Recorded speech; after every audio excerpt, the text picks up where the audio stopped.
ನಮಸ್ಕಾರ ಸ್ನೇಹಿತರೆ, ವಿಜಯನಗರ ಜಿಲ್ಲೆ ಹೂವಿನಹಡಗಲಿ ತಾಲೂಕಿನ ನಮ್ಮ ಚಂದು ಸಾರ್ ಊರಿನಲ್ಲಿ ಭರ್ಜರಿಯಾಗಿ ಹಬ್ಬವನ್ನೆಲ್ಲ ಮುಗಿಸಿಕೊಂಡು ಮತ್ತೆ ನಾನು ನಮ್ಮ ಊರಿಗೆ ಹೊರಟಿದ್ದೆ. ಇದೀಗ ನಾನಿರುವಂಥ ಸ್ಥಳ ಇದು ರಾಣೆಬೆನ್ನೂರು. ರಾಣೆಬೆನ್ನೂರಿಗೆ ಬರುವಾಗ ನಮ್ಮ ಹಳೆಯ ವಿದ್ಯಾರ್ಥಿಯೊಬ್ಬರು ಕಾಲ್ ಮಾಡಿದರು, ಅವರ ಮನೆಗೆ ಬರಲೇಬೇಕು ಅಂತ ಹೇಳಿ. ಹಾಗಾಗಿ ಅವರ ಮನೆ ಕಡೆ ಹೊರಡ್ತಾ ಇದ್ದೀನಿ.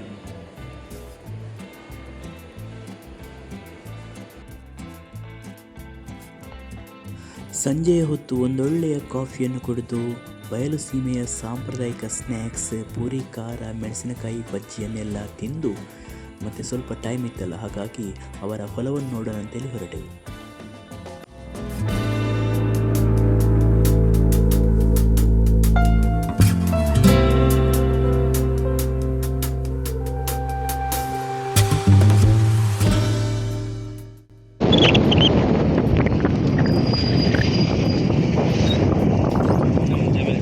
ಇದಾ ಓಕೆ ಹೊಡ್ತಿದ್ದೀರಿ ಇದು ಆಲ್ರೆಡಿ ಕಮ್ಮಿ ಇದೆಯಲ್ಲ. ಹಾಂ, ಅಲ್ಲಿ ಇಷ್ಟ ಆಗಲೇ.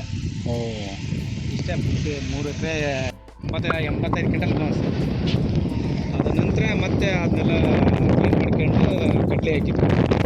ಒಂದು ಎಷ್ಟು 15 ಆಮೇಲೆ ಒಂದು ತಿಂಗಳಾಸ್ತಿ ಕುರಿ ತರಿಸಿದ್ದೆ. ನಿನ್ನೆ ಮುಲ್ಕಿ ಮುಗಿತು, ನಿನ್ನೆ ಹೊಲ ಹೊಡ್ಸಿದ್ದು ಸರ್. ನಿನ್ನೆ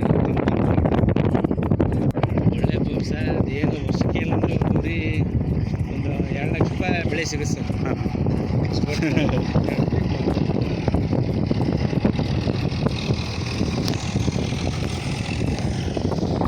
ಇದೆಲ್ಲ ಸ್ಲಿಪ್ಪರ್ ಬಿಟ್ಟು ಅಡ್ಡಾಡಿ ಬಿಡಿ ಸರ್.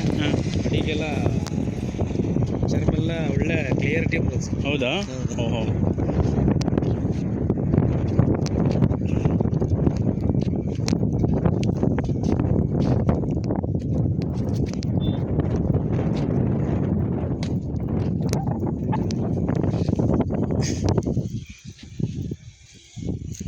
ಈಗ ಗಟ್ಟಿ ಬರುತ್ತೆ ಸರ್ ಅದು.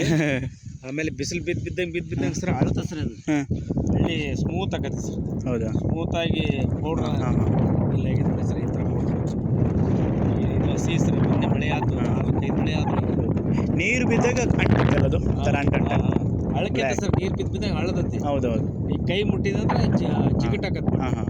ಈ ಗಣಪತಿ ಮಾಡಕ್ಕೆ ಭಾರಿ ಚೆನ್ನಾಗಿ. ಇದು ತುಂಬ ಟೈಮ್ ನೀರನ್ನು ಹಿಡ್ಕೊಳ್ಳುತ್ತಲ್ಲ ಅದು. ಹಾಗೆ ಅಲ್ಲಿ ನೋಡ್ರಿ ಇನ್ನೂ ಸ್ವಲ್ಪ ಹಸಿ ನೀರು ನಿನ್ನೆ ಹೊಡೆದವಲ್ಲ ಜಮೀನು, ಇನ್ನೂ ಹಸಿ ಇದೆ. ಹಾಂ ಹಾಂ. ಕುರಿ ತರಿಸೋಲ್ಲ ಸ್ವಲ್ಪ ಹಾರ್ಡಾಗಿ ಸರ್. ಪೌಡ್ರ್ ಈ ಟೈಪ್ ಆಗ ಸರ್. ಈ ಥರ ನಮ್ಮ ಕಡೆ ಎಲ್ಲ ಈಗ ಮಣ್ಣು ಸಿಗಬೇಕು, ಸಿಗೋದು ಎಲ್ಲ ಈಗೆಲ್ಲ ಪೌಡ್ರ್ ಹಾಕ ಸರ್. ಈಗ ಹೆಚ್ಚಿಗಿದ್ರೆ ಈಗ ಮಸಾರಿ ಮಣ್ಣು ಹಿಂಗೆಲ್ಲ ಮಾಡೋಕ್ಕಾಗಲ್ಲ. ಇದನ್ನ ಈಗ ಅರಿಗರಿಗೆ ಇಡ್ತಾರೆ ಸರ್. ಮಳೆ ಬಂತ ತಕ್ಷಣ ಬಿತ್ತಿ ಬಿಡ್ತಾರೆ. ಒಳ್ಳೆ ಚೆನ್ನಾಗಿ ಪೈರು ಸಿಗೋದು. ಚೆನ್ನಾಗಿದೆ.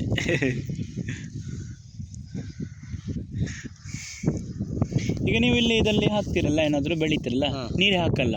ನೀರು ಹಾಕಲ್ಲ ಸರ್. ಮಳೆ ಬೆಳೆಗೆನೇ ನಾವು ಬೆಳೆ ಸರ್. ಈಗ 5ನೇ ತಿಂಗಳಾಗ ರೋಣಿ ಮಳೆ ಅಂತ ಬರುತ್ತೆ ಸರ್. ಆ ರೋಣಿ ಮಳೆಗೆ ನಾವು ಈಗ ಇನ್ನೊಂದು 4 ದಿವಸ ಬಿಟ್ಟು ಮತ್ತೆ ಹೊಲ ಹೊಡಿಸ್ತೀವಿ ಸರ್.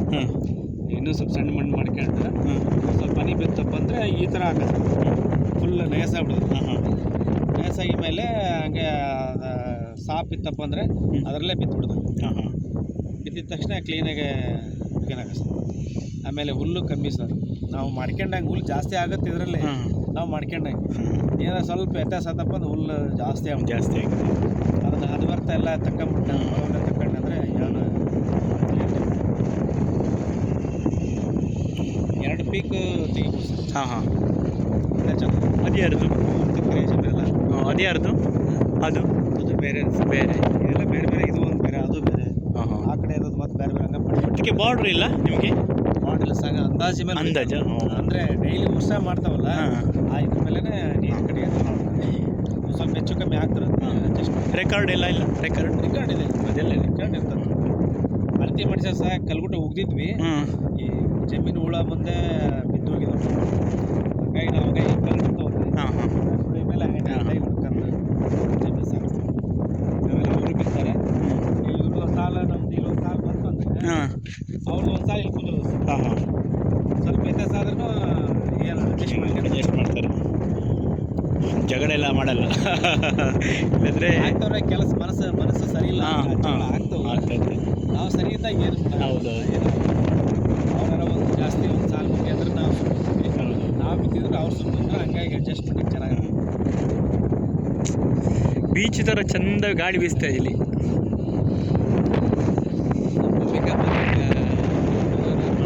ಇಲ್ಲಿ ಇದೆಲ್ಲ ಬರುತ್ತಾ ಎನಿಮಲ್ಸ್, ಪ್ರಾಣಿಗಳೆಲ್ಲ? ಜಿಂಕೆ ಬರುತ್ತಾ? ಓ ಇವಾಗ ಕಮ್ಮಿ ಸರ್, ಎಲ್ಲ ಬಯಲೈತಿಲ್ಲ ಇವಾಗ. ಅಲ್ಲಿ ಕಾಡದ ಕಡೆ ಹೋಗ್ಬಿಟ್ಟು ಹಾಂ ಹಾಂ ಮೊದಲೆಲ್ಲ ಮಾಡಿ ಸರ್ ಶೂಟ್ ಮಾಡಿ ಎಲ್ಲ ಯೂಸ್ ಮಾಡೋದು. ಹೌದೌದು, ಈಗ ಯಾವ್ದು ಭಯ ಪಡೋದು ಅಲ್ಲ, ಯಾರು ಯೂಸ್ ಮಾಡೋದು. ಜಮೀನಿಗೆ ಬಂದರೆ ಓಡಿಸ್ತಾರೆ ಅಂತ. ಓಡಿಸ್ತಾರೆ, ಏನು ಮಾಡೋಕ್ಕಲ್ರಿ, ಮತ್ತೆ ಬರ್ತೈತಿ ಹೋಗ್ತೈತಿ. ಹೌದು ಹೌದು, ಬೇಲಿಲ್ಲಲ್ಲ, ಹೊಡೆದ್ರು ಹೋಗಲ್ಲ. ಹೌದು, ಇಲ್ಲೇ ಕಾಯಂ ಆಗ್ಬಿಡ ಸರ್. ಹಾಂ ಹಾಂ ಇಷ್ಟು ಬಯಲಿದ್ರು ಕೂಡ ಇಲ್ಲೇ ವಾಸವಾಗಿರೋದು, ಹೌದು. ಗಾಡಿ ಹೋಗೋದೇ ಇಲ್ಲ. ಕರ್ನಾಟಕದ ಬಹುಭಾಗ ವಿಶಾಲವಾದ ಬಯಲು ಪ್ರದೇಶವನ್ನು ಹೊಂದಿದ್ದು ಇದನ್ನು ಬಯಲು ಸೀಮೆ ಎಂದು ಕರೆಯುತ್ತಾರೆ. ಇಲ್ಲಿ ಯಥೇಚ್ಛವಾಗಿ ಕಪ್ಪು ಮಣ್ಣಿನಿಂದ ಆವೃತವಾದಂಥ ಪ್ರದೇಶವನ್ನು ಕಾಣಬಹುದು. ಈ ಪ್ರದೇಶಗಳಲ್ಲಿ ಮಳೆಯ ಪ್ರಮಾಣ ಸಾಕಷ್ಟು ಕಡಿಮೆಯಾಗಿದ್ದರೂ ಈ ಮಣ್ಣಿನಲ್ಲಿ ವಿಶೇಷವಾದಂಥ ಒಂದು ಶಕ್ತಿ ಇದೆ. ಇದು ಒಮ್ಮೆ ಮಳೆ ಬಂದರೂ ಸಾಕಷ್ಟು ತಿಂಗಳುಗಳ ಕಾಲ ಆ ನೀರನ್ನು ಹಿಡಿದಿಟ್ಟುಕೊಳ್ಳುವಂಥ ಶಕ್ತಿಯನ್ನು ಹೊಂದಿರುತ್ತೆ. ನಾವು ದಿನ ಮಾರ್ಕೆಟ್ಗಳಲ್ಲಿ ನೋಡುವಂಥ ಹಲವು ರೀತಿಯ ತರಕಾರಿಗಳು, ಧಾನ್ಯಗಳು ಇವೆಲ್ಲವನ್ನು ಈ ಮಣ್ಣಿನಲ್ಲೇ ಬೆಳೆಯುತ್ತಾರೆ. ಅತಿ ಹೆಚ್ಚು ರೈತಾಪಿ ವರ್ಗದ ಜನರಿರುವಂಥ ಒಂದು ಪ್ರದೇಶ ಅಂತ ಹೇಳಿದರೆ ಅದು ಬಯಲು ಸೀಮೆ. ಇಲ್ಲಿಯ ರೈತರು ವಾಣಿಜ್ಯ ಬೆಳೆಗಳಿಗಿಂತ ಮುಖ್ಯವಾಗಿ ಆಹಾರ ಬೆಳೆಗಳನ್ನೇ ಜಾಸ್ತಿಯಾಗಿ ಬೆಳೆಯುತ್ತಾರೆ. ಹಾಗಾಗಿ ನಾವೆಲ್ಲ ಇವತ್ತು ನೆಮ್ಮದಿಯಿಂದ ಊಟ ಮಾಡಲಿಕ್ಕೆ ಸಾಧ್ಯವಾಗಿದೆ.